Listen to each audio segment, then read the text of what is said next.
Hello everyone, welcome to the second portion of our lesson on 8.5. In our last lesson, we learned how to graph tangent functions, and in today's lesson, we will be graphing cotangent functions. The graph of cotangent looks pretty similar to the graph of tangent in that there are vertical asymptotes, and each cycle of the function is completed in a period of pi. But there are a few very slight differences between the graph of tangent and the graph of cotangent. For cotangent, the vertical asymptotes of your cotangent graph are going to occur at multiples of pi. And that's because at multiples of pi, your cosine value is equal to 1 and your sine value is equal to 0. Because cotangent is the reciprocal of tangent, we define cotangent using cosine of x over sine of x, and it will be undefined for any of those values where sine is equal to 0, and that occurs at multiples of pi. So at 0, pi, 2 pi, so on and so forth. The x-intercepts of the parent function is now going to occur at pi over 2. So those odd multiples of pi over 2. Visually, this occurs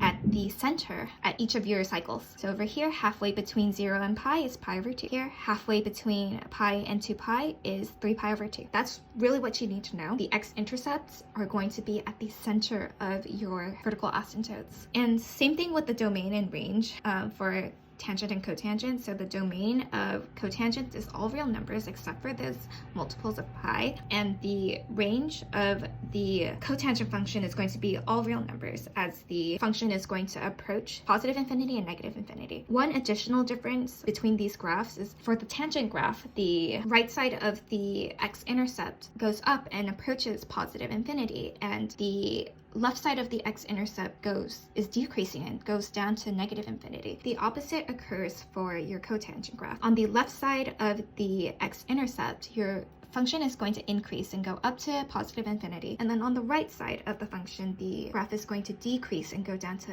negative infinity. So that is one of the key differences between the cotangent graph and the tangent graph. Now let's examine how to graph a cotangent function. So again, we are only going to be concerned about graphing stretches and shrinks of the cotangent graph. Your a value is going to represent the vertical stretch or shrink, and then the b value represents the horizontal stretch and shrink, and it changes the period of the graph. To find the period of the graph, it's the same thing as with the tangent graph. You take pi divided by your b term. The difference here is that the vertical asymptotes are going to occur at your multiples of your period, so it's just going to be your period. We don't have to take half of it. And we also want to graph those 5 key values like when we graphed tangent. The x-intercept is going to occur halfway between your vertical asymptotes. You also want to graph halfway between your x-intercept and your vertical asymptotes. And now this time, halfway between the vertical asymptote on the left side of your x-intercept and the x-intercept, your function is going to go up to your a value. And halfway between your x-intercept and the right vertical asymptote,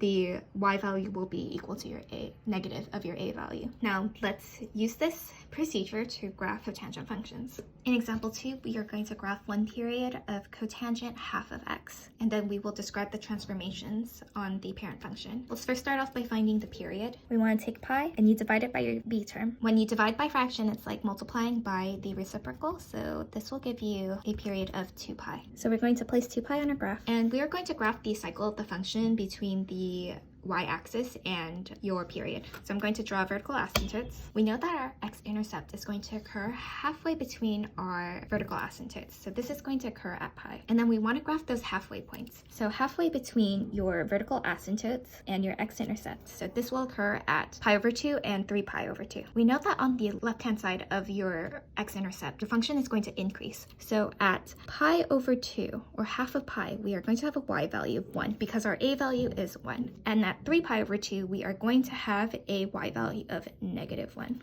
Once you have those points, you want to connect. Again, you want it to be a smooth curve. You don't want it to be a line. Don't forget arrows at the end. And let's just graph one more period of this function. So we know that our next vertical asymptote is going to be at 4 pi because the vertical asymptotes occur at multiples of 2 pi.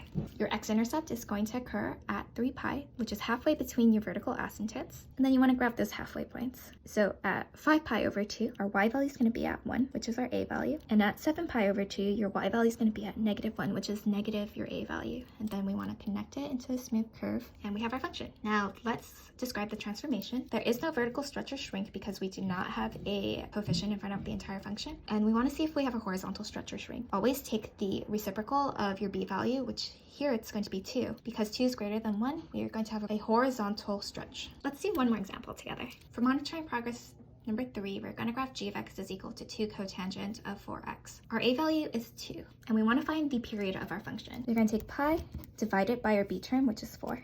Our vertical asymptote is going to occur at multiples of pi over 4. Let's place pi over 4 on our graph, and let's draw our vertical asymptotes at the y-axis and pi over 4. And our x-intercept always occurs halfway between our vertical asymptotes. So this occurs at pi over 8. And then we want to graph those halfway points, halfway between 0 pi over 8 and pi over 8 and pi over 4. Over here at pi over 16, our y value is going to be our a value. And then halfway between pi over 8 and pi over 4 at 3 pi over 16, the y value is going to be our negative a value at -2. Now let's connect. Here is one period of our function 2 times cotangent of 4x. Now let's describe the transformations. So we have a vertical stretch of 2 and a horizontal shrink of 1/4. That's it for our lesson for today. Please let me know if you have any questions. Come to office hours if you need help. I hope you have a wonderful day and take care.